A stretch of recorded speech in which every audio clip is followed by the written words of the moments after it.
And welcome to Jmore's JBiz Entrepreneur Series, featuring accomplished entrepreneurs from a variety of industries throughout the greater Baltimore area. I'm your host, Gary Stein. Thank you for joining us. This series is brought to you by Nemphos Braue, offering big firm expertise and boutique service with lawyers experienced in all aspects of business and corporate law. Nemphos Braue focuses on building true strategic partnerships with their clients and strongly supports entrepreneurs and emerging businesses. Their subsidiary, Old Line Government Affairs, provides government relations, procurement, and state lobbying services with strong Maryland relationships and bipartisan access. For more information, go to nemphosbraue.com. That's spelled NEMPHOSBRAUE.com. Being an entrepreneur and at the helm of a company responsible for corporate profits, cash flow, inventory, employee satisfaction, company culture, often is a daunting task, as I'm sure you would agree. But what about goals such as maintaining your core values, even if it conflicts with profitability, philanthropy, becoming part of the fabric of your community, making a difference in people's lives? I bring this up today because those responsibilities are important to our guest today. And in many ways, those are the driving forces behind his success over the last 37 years. Our guest today is Jimmy Berg, born and raised right here in Baltimore. He's the president and owner of Sunrise Toyota of New York and a partner in Autobuy with 12 locations now, one of the largest car buying companies in the state of Florida and now nationwide at the website WePayTheMax.com. Again, that's WePayTheMax.com. Jimmy, welcome. How are you today? Great, Gary. How are you? Good, thank you. I've got to start by asking you about what's behind you. That elephant is important. It's the elephant in the room, as it were. What's the story? Actually just a cool picture. And actually, I think we got it at Renaissance Arts in Pikesville. So I'll give them a shout out. But it was just something cool, and we thought it was neat, so we just bought it. So just fun. Yeah, I like it. Absolutely. Thanks for sitting in front of it, by the way. Jimmy, I really want to find out about those, what I call intangibles that I just kind of talked about of being an entrepreneur. But I think a good jumping off point for us in this interview is to tell our viewers how different your life's work actually turned out to be compared with what your intentions were in the first place. So why don't you go through that for just a minute? Well, you listed, what an entrepreneur does, and it was, a long list, and it probably goes, on and on. Way past that. It's funny. I have a friend in Baltimore who's in the grocery business, and I called him one day and I said, "Hey, what's going on?" He says, "Oh, I just took my priest collar off," and he had some employee and she had gotten pregnant. It was a whole story. And right. You don't realize, sometimes you're being a psychologist, sometimes you're being like he said, a priestess to somebody, or a rabbi to somebody. And, it's, you're trying to be their best friend. You're trying to be their mentor. You're trying to be a family member. You're going to funerals. You're calling them when they're in the hospital. Through the past couple of years with COVID, I can't tell you how many times, I've called, employees family members, or texted them, "Hey, how are you? How's everybody?" Because, it's a big organization. We have 250 employees, just in New York, and trying to keep tabs on everybody and make sure everybody's okay. And, it's a challenge because, I can only do so much. Your organization or your business is all about the people that work for you. So you got to keep them healthy and happy and motivated, and show that you care. And they know if you care and if you don't care. So, Jimmy, as you know, a long journey takes a lot of stamina, resilience, guiding principles, and being a successful entrepreneur requires pretty much the same, kind of just the things that we talked about a minute ago. What are some of the core values as an entrepreneur that you've lived by that have guided your journey for the last 37 years? Well, I think the first thing is surround yourself with good people. You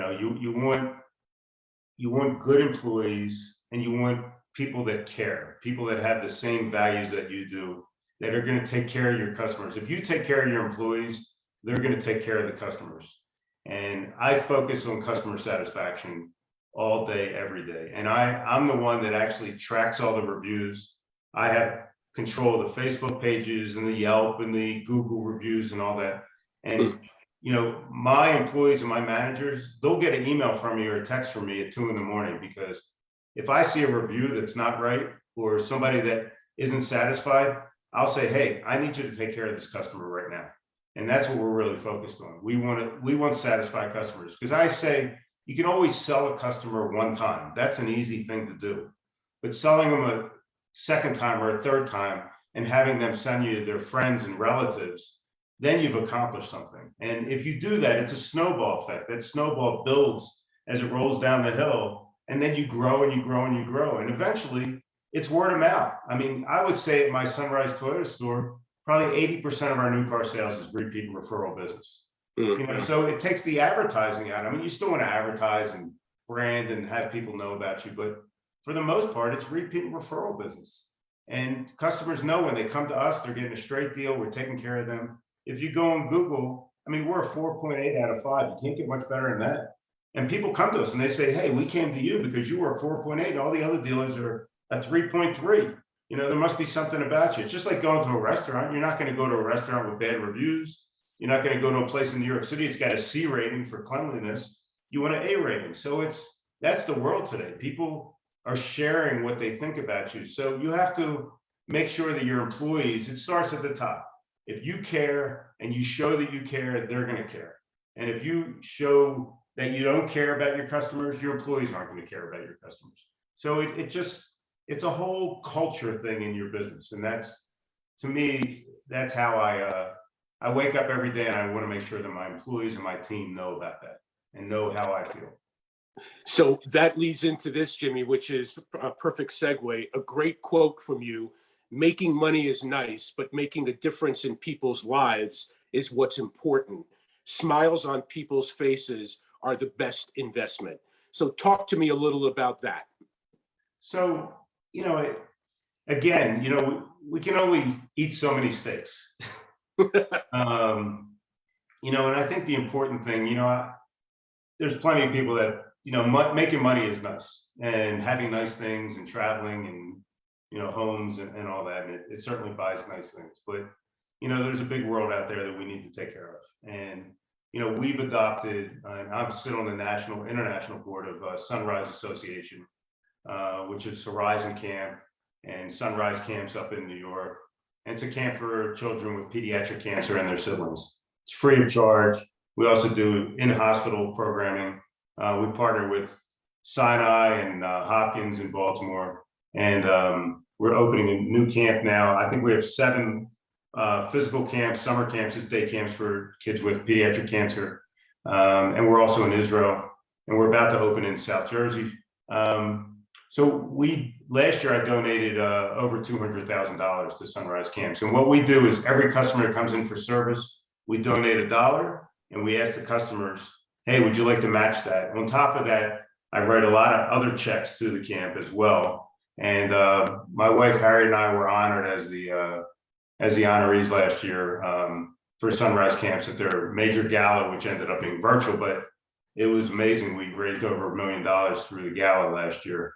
So it's just an incredible organization. We're putting smiles on people's faces and kids' faces that, you know, these families have been thrown into a situation that they never planned on. I mean, one day their kid's fine, the next day they're diagnosed with, you know, with leukemia or whatever it might be. And, you know, it's all of a sudden let's put this fire out and let's see what we can do to get our child healthy. And if we can help that family in any way, we're going to do it. And we also do days at the camp. We take a whole team from our dealerships, and we serve pizza at the camp. We do ice cream sundae days. And so our whole dealership is surrounding, they know that we care about it, and they get involved as well. So it's, they feel that when they come to work, it's not just for them. They're also making a difference in the community and making a difference in these families' lives. So, you know, that's only one of the things. It's our main charity for the dealership, but I also feel like it's important that we give back as a dealership. And that's, we strive to do that. And a reminder that Jmore's JBiz Entrepreneur Series is brought to you by Nemphos Braue, offering big firm experience and boutique service with lawyers experienced in all aspects of business and corporate law. Nemphos Braue strongly supports entrepreneurs and emerging businesses. Their subsidiary, Old Line Government Affairs, provides government relations, procurement, state lobbying services with strong Maryland relationships and bipartisan access. Jimmy, we're not done with the pandemic, as I'm sure you know. What lessons do you continue to learn, especially in your industry, the automobile industry? We can talk about that for a whole day, about how to deal and how to manage through this pandemic. We thought it was over, and then we got hit again. New York, we got hit again real bad starting in December. I call it whack-a-mole. It was like, every day it was like, this one's out, that one's out, this one's spouse, that one's kid. Every day it was just my Autobuy business. In 2 days, we had 80% of our employees at our main office were out. Wow. With Omicron. And it was, we're just, the struggle is, who knows what the next thing is. So, but I think we're just learning how to deal with it. We're learning how to live with it. The frustration is we still have a bunch of employees that aren't vaccinated, which is a little frustrating. But you can only do what you can do. And, different people have different opinions on things. So we have mask mandates. We have, we try to do as much safety. We follow whatever the guidelines are by the state and the CDC, we follow those. And we're doing the best that we can. Luckily, the car business came back a lot faster than most other businesses. And we were very, very fortunate. We were shut down in March and most of April of 20, I guess it was 20. Yeah, I'm thinking back now of 20. It's hard to keep track. So 20, and then we really started picking up in May. And we ended up having a pretty good year in the second half of 20. And then last year was an unbelievable year. We had one of the best years we've ever had. Now, I would say we had the best year we've ever had. Now, we had short supplies because the manufacturers can't build as many cars because of the chip shortages and supply chain issues. But it's the customers just keep coming. So the economy still seems to be okay. And the customers keep buying, but we don't have as many cars. So the demand is higher than the supply. And we're seeing that in our Autobuy business as well. Customers have more equity in their cars.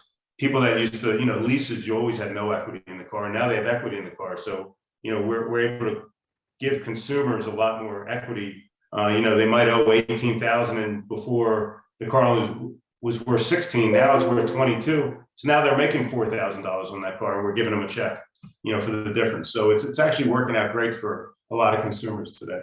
And it's working out well for us and for a lot of customers. But Jimmy, do you think that demand has kind of like been pushed forward because of what you were just saying? Like people now have equity in their car, so they're going to sell it. Like, how do you see the next few months, perhaps the next few years? Does it all even out? I think 22 is going to be very similar to 21. I think you're going to see more demand than there is supply. 23, I think it'll start to even out. But we're still hearing a plant shutdown, supply chain issues, chip issues. So I don't think, I think 22 is going to be just like 21 was. And, depending on the greater economy, I don't know what the whole economy issue is going to be, but assuming the economy stays pretty much the same, I think 22 will be about the same as 21. I think 23 will be a gradual step back into normalcy, whatever that is in the future. Right. Jimmy, I'm sure you've learned a lot over the last 37 years, of course. If there was a young entrepreneur out there that was thinking about, quote unquote, taking the plunge, doing it on their own, becoming successful, maybe a motto that you live by or a word of advice to someone who was thinking about taking that path. Be prepared for plenty of sleepless nights. Be prepared to live and breathe it 24 hours a day, because that's what you have to be on it all the time. It's not a 9-to-5 job. I get up in the morning thinking about and doing things, and I go to bed at night, still emailing, texting my son who runs the dealerships on a daily basis. I mean, we must talk 20 times a day, and my partner's in Florida. I mean, it's a nonstop thing. I mean, it's just going all the time. So it's a full time. It's a lifestyle. It's not a job. It's a lifestyle, and you have to be prepared for that as an entrepreneur. The other thing is, I think in the future, we're seeing it today. It's getting harder and harder to hire. Where the employees have gone, I have no idea, but they seem to have disappeared. And you're seeing that in every industry nationwide, and that's becoming a challenge. So you have to figure out how to automate, how to be more efficient, how to do more with less. And for those that can figure it out, I think it's going to be I think there's exciting times. I think there's a lot of really interesting technology that's coming up, with the web 3.0, with blockchain. And there's a lot of really, really interesting things coming up. If we think where we were 10 years ago, technology wise, and where we might be in 10 years, the world changes, and you have to be prepared for change. And I think that change creates opportunities. So for somebody that wants to be an entrepreneur, it's there. I mean, it's there for the taking. Just be prepared to put 150% into it. Mm. So Jimmy, you talk about it being a lifestyle. You're constantly talking with your son, who's in the business, your partners, et cetera, bouncing ideas, generating new ideas, et cetera. What about the work-life balance? How do you manage that lifestyle with your personal, life and, what you do outside of that? Just find a spouse or a significant other that can deal with it. That's the best way. It's the best way. I mean, I think I'm constantly on the phone, constantly emails, texts. It's just, to me, that's just part of normalcy. So no matter where I am, no matter what I'm doing, it's just, I'm like always on. So, there's just no off switch. And I think that's just, some people say, oh, I need an off switch, but I don't know. It's just, to me, it's hard to be off. So it's, I don't know how you're an entrepreneur and you're off. It's just, it's hard to do that. So on a personal note, Jimmy, your son, as you say, has kind of followed in your footsteps in the business. How, I don't want to use the word proud because I know you're proud, but how does it make you feel basically to see that next generation learn from you, take from you, and maybe even do some different other things, maybe even better than you in the future? Hey, I tell him, I said, take it to the next level. I'm not, some guys have a lot of ego and they don't want to let go. Right. I'm happy being his advisor consultant. I mean, he started a whole new business called B Squared, which is a automotive chemical and supply distribution company up in New York. And, I've helped him with that and, as much as he needs. But, as I said, I kept throwing him into the deep end and he kept swimming. And he does a terrific job. He's one of the youngest general managers of Toyota dealerships in the country. And he just does a fantastic job. He knows, I think the biggest thing for him was he was young and managing people that were a lot older than him. That's a challenge when you're 28 and you're now leading people that are 50 and 60. It takes a while to build that level of trust from them. You're not just the boss's kid. And so you have to show it. He went and got an MBA on top of that, on top of his degree from Indiana. He got an MBA from Babson. And he's a smart kid and he's hungry. He loves the business. He's very articulate and, he knows what he's, I think if you know what you're doing and you're smart and you lead from the front, I think everybody else will follow. And I think that's what he's done. And I'm very proud of him. And, I have full faith in him, but, we share, we partner and, I try to be his guiding light, but, he calls me with ideas and he's like, Dad, no, that's not, this is how we're going to do it now. I'm like, okay, let's try it your way. So, I don't pretend to know everything. The world's changing. Sometimes you need these young guys to show you something different. Yeah. Speaking of something different, and just a final thought here for a second, you've been in the automobile business for a long time. You're aware of what companies like Toyota, GM, Ford are worth. You're also aware of what a company like Tesla is worth. And I'm talking about as far as the stock market is concerned. How do you square that? Like, how do you think of being in the auto business? How do you think about the wide disparity between what Tesla is worth and what they produce and some of the legacy car makers and what they produce? Look, I'm a retailer, they're a manufacturer. So, I mean, we're in two different worlds. I guess everything's worth what somebody thinks it's worth. Right. So, right. The legacy car manufacturers, whether it's Toyota, GM, Ford, I mean, it's never been a hugely profitable business with an enormous capital requirement to build plants and resources and all that, and the margins aren't that big, and you have up and down times, and Tesla's the new thing, but the market's acting like Tesla's the only electric out there. You have 30 some electric cars coming out this year, next year, once everybody's in electric, is Tesla still going to be the leader? I mean, or, I don't know, it's maybe they come up with the next great thing, or maybe they fade away and Ford comes up with the next great thing, or maybe, you look at Rivian, which is, I think they produced 1,000 cars last year and their stock was worth as much as General Motors. I don't know, does that make sense? It's, not at all. When you look at that stuff, but there's guys out there that, are smarter than me on the stock, in the stock market, but there's going to be winners and there's going to be losers. Every day somebody's buying that share for that price and somebody else is selling it. So there's optimists and pessimists. So, Elon Musk is certainly, a lot of people have shorted his stock and gotten hurt pretty badly. So he's a tough guy to bet against. Yep. Well, listen, Baltimore loves their own, and we certainly love you, Jimmy. So Randallstown class of 80, keep up the good work. 80, Randallstown Rams. All right. Well, thank you. I appreciate you having me. It's always to have a little bit of Baltimore back in me and talk to folks from Baltimore. Absolutely. It was a pleasure. And that'll be the final word. Jimmy Berg, president and owner of Sunrise Toyota of New York, partner at Autobuy. Thank you so much for joining us. And to our viewers, I say so long, stay well.